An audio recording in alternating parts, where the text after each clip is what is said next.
پہ سکہ چلتا ہے، جب چاہتا ہے اللہ ماں کے پیٹ میں بچہ ڈال دیتا ہے، اور جب چاہتا ہے دنیا سے انسان کو بلا لیتا ہے۔ وہ کون ہے؟ وہ کوئی بڑی طاقت کوئی سپر طاقت نہیں ہے، بلکہ وہ اللہ کی ایشور کی طاقت ہے۔ بعض مرتبہ انسان اولاد کے لیے پریشان ہو جاتا ہے، بڑی دوائیں کراتا ہے، دعائیں کراتا ہے، لیکن اس کے تقدیر میں نہیں ہے، اس کے مقدر میں نہیں ہے تو نہیں ملتی۔ اور بعض مرتبہ اللہ تعالیٰ بغیر مانگے ہوئے ایشور دے دیتا ہے۔ یہ کون ہے؟ یہاں پر کسی ڈاکٹر کی نہیں چلتی ہے، پیسوں سے اولاد نہیں خریدے جاتے ہیں۔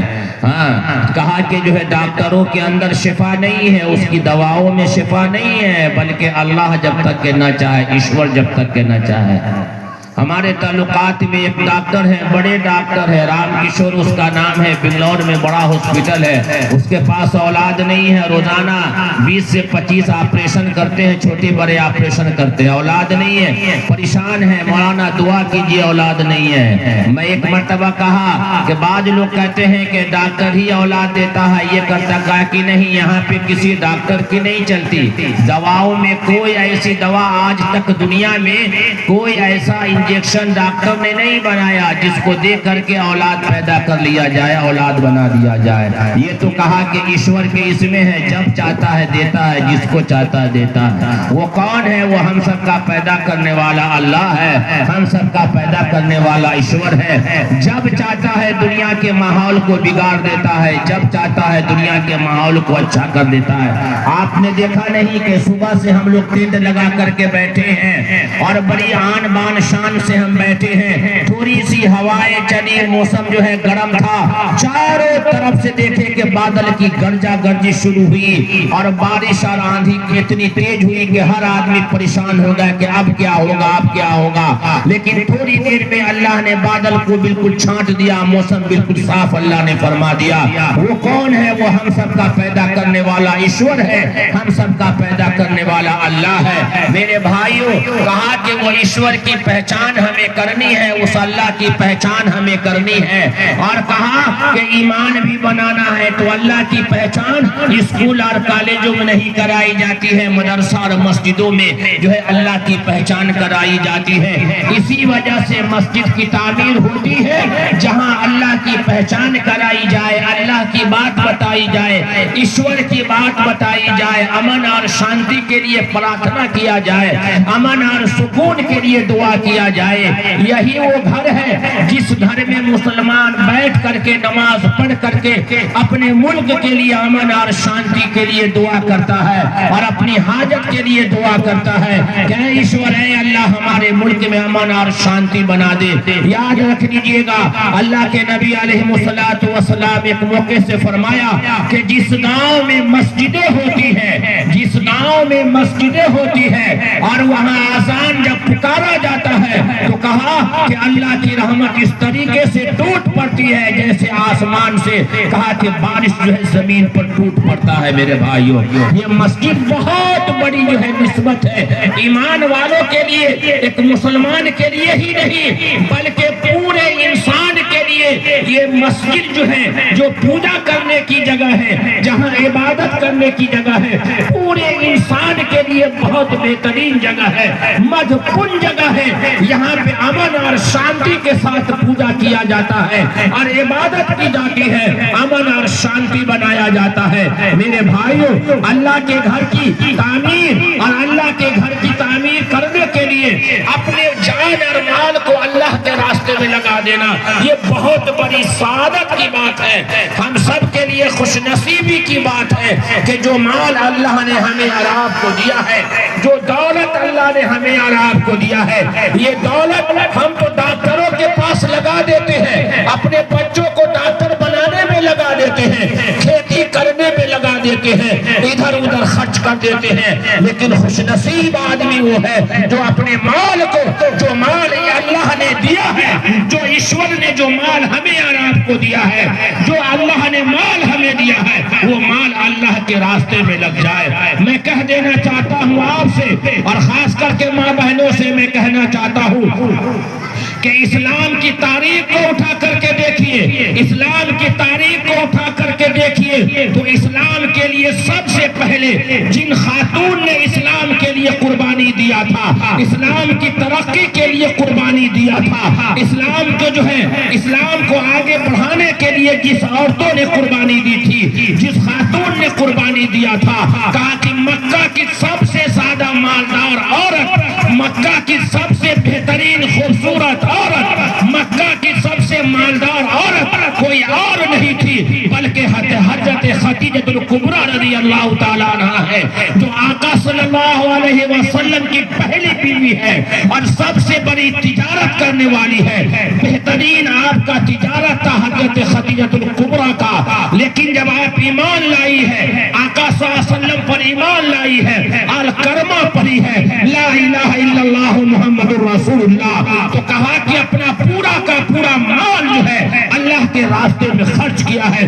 سب سے پہلے کسی خاتون نے اگر مال کو اللہ کے راستے میں خرچ کیا ہے اور کسی کا نام اگر آیا جاتا ہے اور کسی کا نام اگر لیا جاتا ہے تو حضرت خدیجہ الکبریٰ رضی اللہ تعالی عنہا ہے، جو اسلام میں سب سے پہلے ایمان بھی لائی ہے اور اللہ کے راستے میں مال کو بھی خرچ کیا ہے۔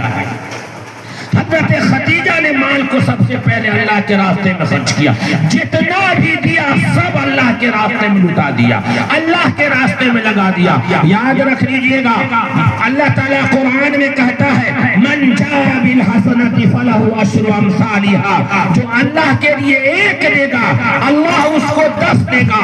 ایک یہ ایسا بینک ہے، یہ ایسی جگہ جا کر کے جمع ہوتا ہے جہاں اس کا نفع اللہ دنیا میں بھی دیتا ہے اور اللہ اس کا جو ہے نفع آخرت کے اندر بھی اللہ تعالیٰ عطا فرماتا ہے۔ اور یہ صدقہ جاریہ ہے، اللہ تعالیٰ جنت میں جانے کے لیے ایک بہترین ذریعہ بنایا ہے، ایمان والوں کے لیے بہترین ذریعہ بنایا ہے کہ دنیا میں رہ کر کے انسان 3 کام کر لے۔ ایک یہ ہے کہ انسان صدقہ جاریہ کر لے جب تک کہ وہ زندہ رہے گا اور وہ مر جائے گا، اور جب تک کہ وہ مال اللہ کے راستے میں صدقہ کیا ہے، اللہ کے راستے میں لگایا ہے، میرے بھائیوں کہا کہ دنیا تو ختم ہو جائے گی، یہ آخر جو ہے سب کچھ ختم ہو جائے گا، لیکن اللہ کا گھر جب تک کہ باقی رہے گا اس کو اس کا ثواب ملتا رہے گا۔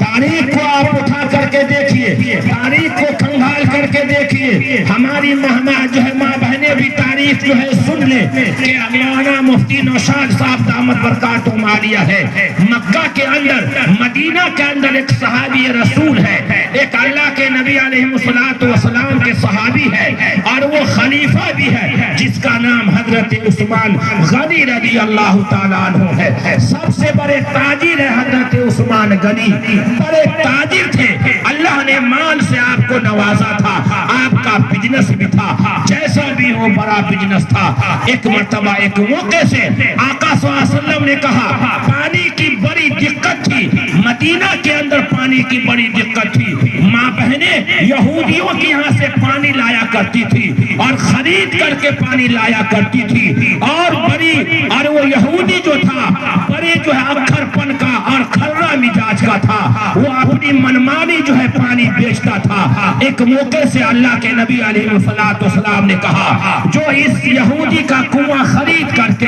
امت کے لیے وقف کر دے گا اللہ تعالیٰ جنت میں اس کو چشمہ عطا فرمائے گا۔ یہ بات صحابہ کے بیچ میں آقا صلی اللہ علیہ وسلم نے کہا، انتم سندیشتہ نے یہ بات کہی، محمد صلی اللہ علیہ وسلم نے کہا جو اس کنویں کو خرید کر کے امت کے لیے وقف کر دے گا اللہ تعالیٰ جنت میں اس کو چشمہ عطا فرمائے گا۔ بہت سارے صحابی رسول بیٹھے ہیں، حضرت عثمان غنی رضی اللہ تعالی عنہ اٹھتے ہیں اور اس صحابی کے پاس چلے جاتے ہیں، وہ جو ہے اٹھتے ہیں اور اس یہودی کے پاس چلے جاتے ہیں اور اس یہودی سے کہتے ہیں اے یہودی تم اپنا کنواں بیچو گے؟ کہا کہ نہیں میں کنواں نہیں بیچوں گا۔ کیوں؟ کہا کہ میری یہ تجارت ہے، میرا یہ بزنس ہے، میں کھاؤں گا کہاں سے؟ میں نہیں بیچوں گا۔ کہا کہ بیچ لو، کہا کہ نہیں میں کبھی نہیں بیچوں گا۔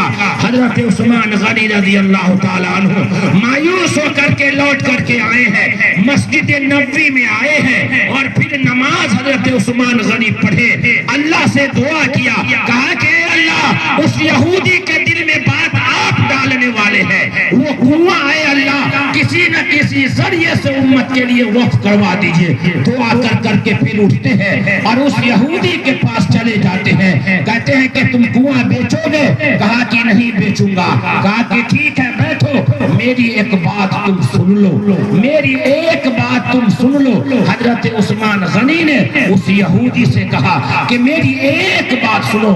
کہا کہ ایسا کرو کہ تم کنواں بیچو، ایک دن تم پانی بیچو اور ایک دن میں پانی بیچوں گا، تم جتنا چاہو منمانی پیسہ لے لو، میں تجھے دینے کے لیے تیار ہوں، پارٹنر میں کر لو، ایک دن تم پانی بیچنا فروخت کرنا اور ایک دن میں کر لوں گا۔ وہ یہودی دماغ دوڑایا اور کہا کہ سودا تو سستا ہے، منمانی پیسہ لگایا، ایک دن میں بیچوں گا ایک دن یہ بیچے گا۔ کہا کہ اتنا دینار میں تم سے پیسہ لوں گا۔ حضرت عثمان غنی رضی اللہ تعالیٰ عنہ کہا کہ مجھے منظور ہے۔ کہا کہ ٹھیک ہے اور لکھا پڑھی کر لیا اس سے۔ کہا کہ ایک دن تم بیچو ایک دن میں بیچوں گا پانی۔ حضرت عثمان غنی رضی اللہ تعالیٰ عنہ نے پیسہ دے دیا اس یہودی کو۔ اب اتوار کے دن، آج سنیچر ہے، یہودیوں کی باری تھی پانی بیچنے کی، اور اتوار کے دن حضرت عثمان غنی کی باری ہے پانی بیچنے کی۔ حضرت عثمان غنی رضی اللہ تعالیٰ عنہ آئے اور کہا یا نبی صلی اللہ علیہ وسلم میں نے اس یہودی کا آدھا آدھا کنواں خرید لیا ہے اور مکہ کے مدینہ کے اندر اعلان کر دیا کہ اتوار کے دن عثمان غنی کی جو ہے باری ہے پانی بیچنے کی، پورے مدینے والے کو پانی مفت ملے گا، پورے مدینے والے کو پانی مفت ملے گا۔ صحابہ کے بچے بڑے عقل مند ہوا کرتے تھے، صحابہ کی بیٹیاں بڑی عقل مند ہوا کرتی تھی، صحابہ کی بیویاں بڑی عقل مند ہوا کرتی تھی۔ گئی اتوار کے دن پانی بھری اور اتنا پانی بھر لیا کہ سوموار کے دن پھر جو ہے ضرورت نہیں پڑی پانی کی۔ 2 سے 3 دن کا پانی جو ہے صحابہ کی بچوں نے، صحابہ کی بیویوں نے بھر لیا۔ اب وہ یہودی کی جب باری آتی ہے وہ مکمل طریقے سے بیٹھ کر کے جھک مار رہا ہے، کوئی پانی خریدنے کے لیے نہیں آیا، کوئی پانی لینے کے لیے نہیں آیا۔ وہ ایک دن پریشان ہوا، 2 دن پریشان ہوا، 3 دن پریشان ہوا، دیکھا کوئی خریدنے نہیں آ رہا ہے۔ مفت میں جب پانی ملا، صحابہ کے بچے اور بچیوں نے ڈول بھر کے پانی بھر لیا۔